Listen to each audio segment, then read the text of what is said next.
Hello, you guys. So Andrew and I just spent the entire day at a dragon boat race competition, and it was so much freaking fun. We did this with the yoga studio that I'm part of. They had a team and they invited us on, and we actually did this last year. And holy moly, it is so much fun, but it is a freaking workout. Like even yesterday, we did an hour-long practice. We weren't actually like rowing for the full hour, but it was like, it's literally a workout. Like your shoulder is burning. You only do one side. So it's like, you definitely feel it. And you guys know, like I work out, but it was like, you're out of breath, you're pushing hard, you're feeling it in your shoulder, in your arms, all the things. But I have a few lessons that I want to share with you guys today from this dragon boat race competition that I know is going to really help you in your life and, you know, of course, your relationship with food, but your life in general. So as part of this competition, of course, there's other teams, right? I think there was like 21 or 24 teams in total. And we race against 2 other boats. So 3 of us in total.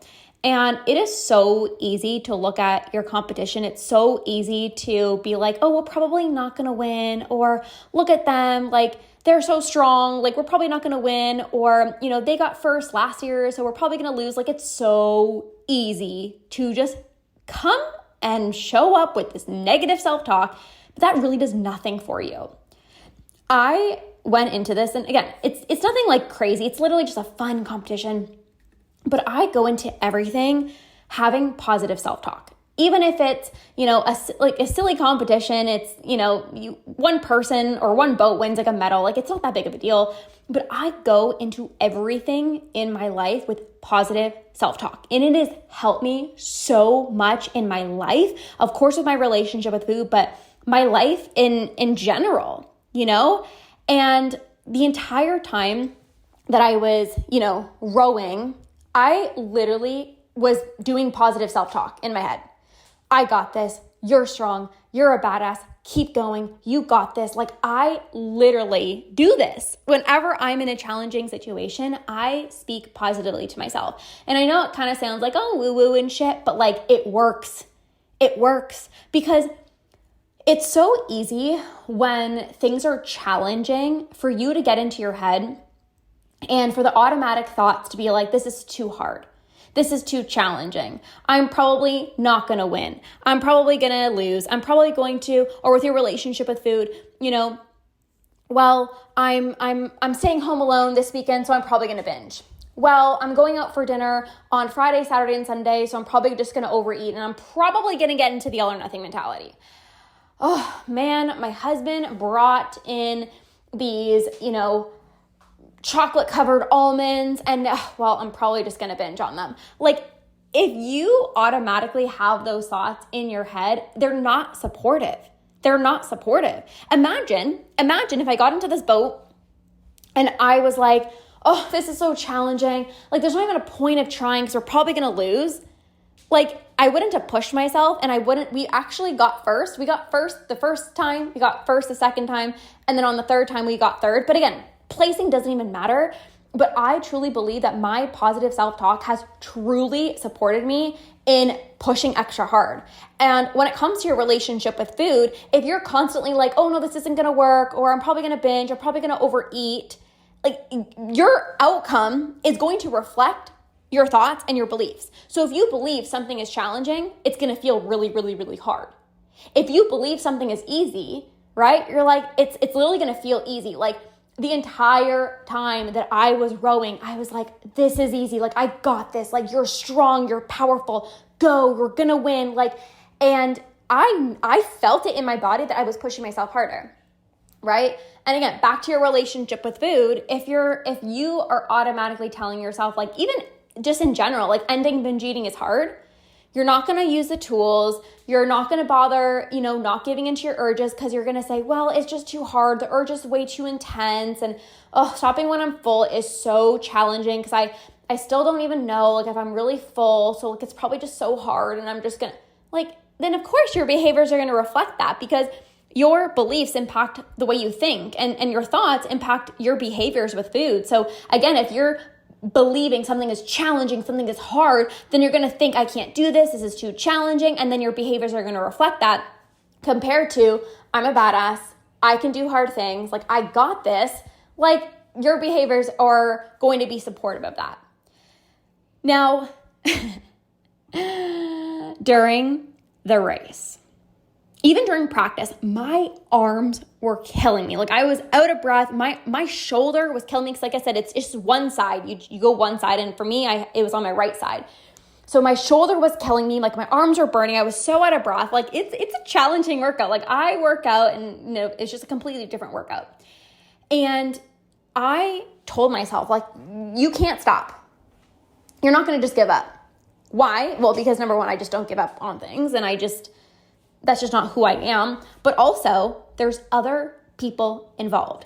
And when it comes to dragon boat racing, if you've never done it before, it's actually not even really about the speed. It's about being like in sync with everyone. It's about everyone being at the same pace. Because if person one is going faster than person two, you're going to hit paddles, and it literally doesn't work. So it's not even about a speed thing. It's about like paying attention, being in sync, like synchronicity. That's really what this dragon boat racing competition is all about. Like, if you want to win, you got to be in sync with the person in front of you, right? And so when my arm was burning, my arm was hurting me, I was out of breath, like I so badly wanted to just stop, I knew that I couldn't because other people were involved. And I knew that if I slowed down, then that would impact the person behind me, and that would impact the person behind them, and then it would impact the rest of the boat.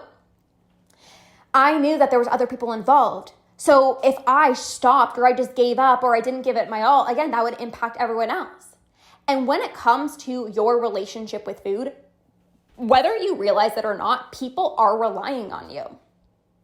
So when you so badly want to give up healing your relationship with food and go back to dieting because maybe you're uncomfortable in your own skin, maybe you're in the messy middle, maybe you're still binging, maybe you're still overeating, maybe your urges are so strong, maybe it doesn't really matter. If you're like, oh, I so badly want to give up, remind yourself there are people relying on you. You're here to be a better example to your children. You're here to be the best wife, sister, mother, daughter, whatever it is. And so people are relying on you. Again, I could have easily said, oh, this doesn't matter. It's just like a fun, silly competition. Like, it actually doesn't even matter if we win. And I could have slowed down, and I could have like not pushed myself as hard enough, or I could have literally just stopped and like not ruined the whole boat, but like that would have impacted the whole rest of the boat. Right? But instead, I kept going. I gave it my all because people are relying on me, but also it's just who I am in my nature. The positive self, like with a combination of the positive self-talk, I'm a badass. You got this. You're strong. You're powerful. Like, I literally was like, I wish you guys could see my face. I was like exhaling every single time I was like rowing the boat. The person in front of me was like, I heard you the whole time doing these exhales because I wanted to push myself. I wanted to win. Like, that's just who I am. It's not even about like the competition, but it's like, I just want to push myself to be the best that I can. And why not just give it my all? I don't just give 20%. I don't just give 50, 60, 70%. Like, that's not who I am. If I'm going to do something, I'm going to give it my all. That's the way I've always been. And so I was pushing myself. And even though my arms were hurting me, I'm like, I'm going to do this for me, but also other people are involved. Everyone needs to be in sync. Everyone else is going to be impacted by me either slowing down or me speeding up, right? Because I was kind of near like the front of the boat. And again, same with your relationship with food, right? For me, there were definitely times on my journey. Like, people don't recognize, like, it's not like you wake up one day and you're like, I'm going to heal my relationship with food. And then everything just goes uphill and you never binge again and you feel so free with food. If that was the case, nobody would be struggling with binging, right? But it's not the case. You don't just decide I'm going to heal my relationship with food and then all of a sudden you're healed, right? Like, there's going to be ups and there's going to be downs, right? Just like the dragon boat race. There were ups and downs. Like, the first race we did was amazing. The second race, we weren't really in sync. There was an incident with one of the other boats. They got stuck on a log. And we had to go close to their boat and give them like a bail bucket or whatever and like help them take water out of their boat. Like, it was a whole shebang, right? So again, as much as you have the positive self-talk or the self-belief, like there's always things that are going to happen that are maybe out of your control, but you just got to keep your eyes on the prize, so to speak. You got to know that you're on your way to your binge-free life. So when you want to give up, when you want to go back to dieting, because there were many times in my journey where I was like I'm uncomfortable, like this is taking a lot longer than I thought. And just like having these thoughts of like, do I actually really want to stop binging? Because like I hate it, but I like it at the same time. And other people I feel like are conquering much faster than me. You just get in your head. But I said no. I thought about my future children. Like a huge reason why I decided to heal my relationship with food is because one day if I, happen to be a mom, it's like I would not want to like showcase these unhealthy relationship with food behaviors to my children. That's just not a thing. Like that's just not going to happen, right? People are relying on me. People are relying on you. So when you want to go back to dieting and you say, oh, it's too hard, it's too challenging, I can't do this. Well, number one, you got to change your self-talk. And I know you're a badass, so you don't really have those thoughts. Like I know you. But also, people are relying on you. The number one reason, not number one, but like a huge reason why clients come to work with me is because they're like, I just want to be a better example to my children. Like, yes, I want to heal my relationship with food for me, but like, I don't want my daughter or my son to pick up on these unhealthy behaviors. And some of my clients and some of you guys tell me like, you're starting to even notice that your kids are picking up some of your behaviors, whether it's like, picking at their stomach, or they're starting to like, really watch what they eat and just like things like that. And you're noticing, and it's like people are relying on you. So when you want to give up, remind yourself people are relying on you. But it's not even about the other people. It's like, you got to do this for you, number one, right? Just like I did for me. Like I wanted to push myself because that's who I am. I wanted to give 100%, but also people are relying on me. When it comes to your relationship with food, do this for you because, hello, you deserve freedom. You deserve peace. You deserve joy. You deserve all the happiness and love and freedom and mental real estate in the world. You deserve that for you, but also your partner deserves the most present wife. Your children deserve the most calm, not snappy mother. Right? Like your parents deserve, to see their daughters like happy and full of joy. Like this is what it's all about.